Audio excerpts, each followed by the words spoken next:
Hola, soy María José Moreno, del Departamento de Orientación Académica y Laboral de CEAC.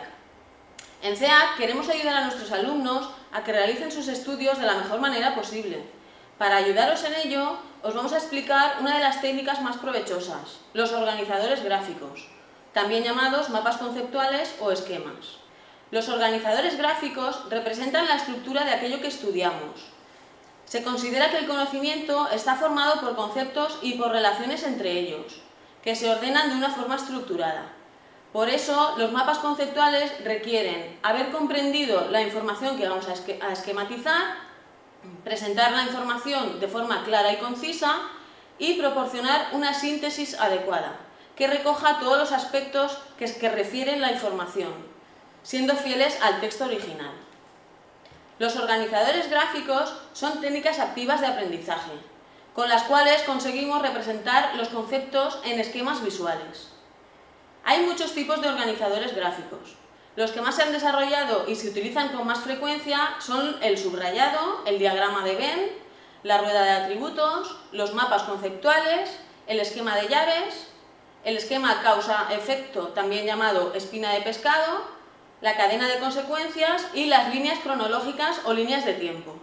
La técnica del subrayado consiste en destacar las ideas más importantes de un texto, para que, una vez terminada la lectura, leyendo únicamente lo que hemos subrayado, tenga sentido el texto y seamos capaces de entenderlo. Hay teorías psicológicas que afirman que todo lo que está resaltado es mejor para nuestra memoria a la hora de retener y posteriormente de evocar esa información, con lo cual es muy recomendable. Esta técnica consiste en resaltar de otro color palabras de modo que con una lectura posterior de lo subrayado esto tenga sentido. Por ello, no es necesario subrayar artículos, conjunciones y otros enlaces, sino solamente las palabras más importantes. A la hora de subrayar no se recomienda utilizar más de dos colores. Eso sí, es interesante que sean colores fuertes y llamativos, para que se queden mejor grabados en nuestra memoria. Y también se puede sustituir la raya tradicional a la hora de marcar las palabras más importantes por cuadros o corchetes. También es muy importante que se subrayen los libros, ya que hay gente que parece que le da un poco de pena de subrayar los libros, pero los libros hay que subrayarlos, tanto los libros como las fotocopias, otro tipo de apuntes, etc.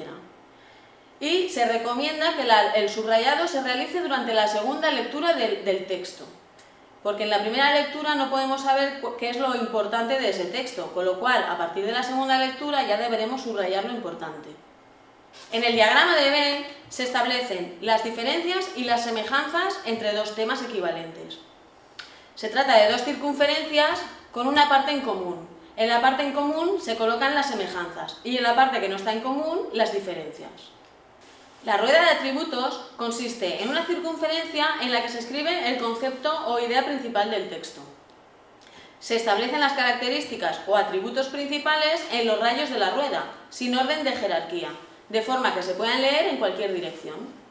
El esquema de llaves permite establecer y representar las subdivisiones o elementos de los que se pone el concepto en una estructura jerárquica horizontal. El diagrama de causa y efecto o espina de pescado establece las causas de un problema. En la cabeza del pez se coloca el problema y en la columna vertebral sus causas. La cadena de secuencias es un tipo de organizador que lo que hace es indicar las fases de un proceso en orden cronológico. Las líneas de tiempo o líneas cronológicas permiten ordenar una secuencia de eventos o de hitos sobre un tema, de forma que se visualiza con claridad la relación temporal entre ellos. Los mapas conceptuales o mapas de conceptos son un medio para visualizar ideas o conceptos y cómo se relacionan entre ellos. Es muy útil también, puesto que nos permite apreciar de una forma global toda la información que contiene un texto y cómo se relacionan sus componentes entre ellos, lo cual facilita su comprensión. Para construir un mapa conceptual hay que seguir una serie de pasos. En primer lugar, hay que leer con mucho cuidado el texto y entenderlo claramente. A continuación, habría que localizar y subrayar las palabras e ideas más importantes del texto, lo que son las palabras clave. En tercer lugar, habría que determinar cómo se organizan esas ideas o palabras clave. Y por último, establecer las relaciones entre ellas. A la hora de elaborar un mapa conceptual tenemos que tener en cuenta una serie de consideraciones. La primera es que los conceptos o palabras clave se escriben dentro de un óvalo o elipse. Cada concepto o palabra clave solo aparece una vez en ese mapa conceptual. Posteriormente, esos conceptos se unen con una línea donde se colocan las palabras enlace. Como palabras enlace vamos a utilizar palabras como verbos, artículos, preposiciones, conjunciones, etc. Y estas palabras enlace pueden ser diferentes a las que aparecen en el texto original, pero tenemos que respetar que tengan el mismo significado. El último organizador gráfico que vamos a ver es el mapa mental, que se utiliza para representar las palabras, ideas, tareas u otros conceptos relacionados entre sí y que se disponen de forma radial alrededor de una palabra clave o de una idea central. Se utiliza para generar, visualizar, estructurar y clasificar las ideas como ayuda interna para el estudio, así como para organizar y solucionar problemas.